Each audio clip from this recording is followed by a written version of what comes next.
Americans are leaving the US and moving to countries with smaller economies.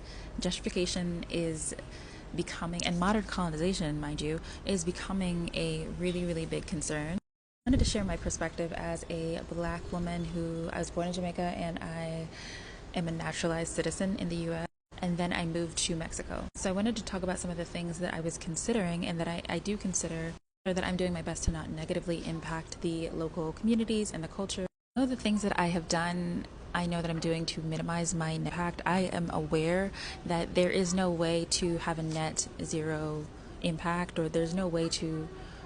First things that I've done is that I buy local as much as possible, and I try not to use Amazon. In my year that I've been here, I ordered on Amazon 2 times. Everything that I need, from food to clothes, I buy within a walkable distance, or I could take the bus, or I could take an Uber to get the items that I need. Another thing that I do is I rent from people who are from this city.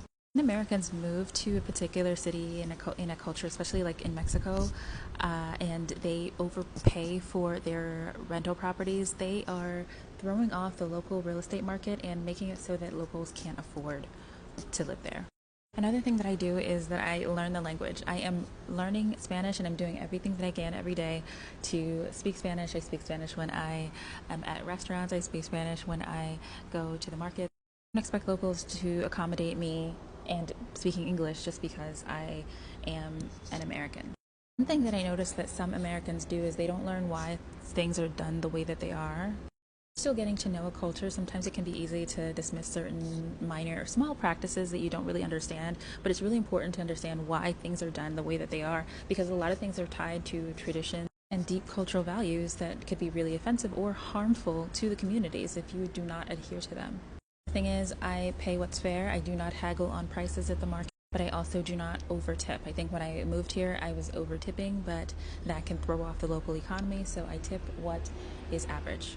I'd really love to get a discussion going on this and maybe talk more about this in another video. Please leave some comments and let me know some of your thoughts if you have also moved abroad and some of the things that you consider to make sure that you are not negatively impacting your local community.